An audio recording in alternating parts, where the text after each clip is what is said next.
Fistula भनेको चाहिँ मलद्वारको ट्र्याक्ट हो जसमा चाहिँ दुईटा मुख हुन्छ। एउटा मुख चाहिँ बाहिरी छालामा र अर्को मुख चाहिँ मलद्वारभन्दा थोरै भित्र हुन्छ। यो दुईटा जोड्ने मुख जोड्ने एउटा ट्र्याक्ट हुन्छ जसले जुनमा चाहिँ बेला बेलामा पिप आउने पानी जस्तो तरल पदार्थ आउने र बिरामीलाई धेरै नै असहज बनाउँछ यसले आफ्नो दैनिक क्रियाकलाप गर्न। फिस्टुला पनि विभिन्न प्रकारका हुन्छन्, कोही सिम्पल फिस्टुला हुन्छन्, कोही कम्प्लेक्स फिस्टुला हुन्छन्। हामीले बिरामी आएपछि हामीले एक्जामिन गरेपछि त्यसको कम्प्लेक्सिटी अनुसार सिम्पल कम्प्लेक्स अनुसार चाहिँ हामीले चाहिँ ट्रिटमेन्ट चोइस चुज गर्छौँ, जुनमा चाहिँ लेजर सँगसँगै अरू मोडिफाइड लिफ्टहरू पनि युज गर्छौँ, जसले गर्दा चाहिँ रिकरेन्सको चान्स एकदमै कम हुन्छ। यसको उपचार भनेको चाहिँ अपरेसन नै हो, जुन मध्ये लेजर चाहिँ एउटा अप्सन हो। अब फिस्टुलालाई किन लेजर गर्ने त? पहिला फिस्टुलाको लागि हामीले विभिन्न पद्धतिहरू छन्।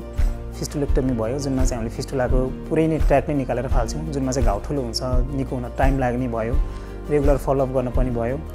अर्को भनेको चाहिँ फिस्टुलोटोमी, जुनमा चाहिँ हामीले ट्र्याक ओपन गरेर छोड्छौँ, त्यसमा नि घाउ ठुलो नै हुन्छ। अर्को भनेको एउटा सेटन भन्ने हुन्छ। सेटन त्यसमा चाहिँ हामीले एउटा धागो बाँध्छौँ, त्यो नि बारम्बार बाँधिरहनु पर्छ। यसले चाहिँ बिरामीलाई असहज हुने, निको हुन ढिलो हुने गर्दछ।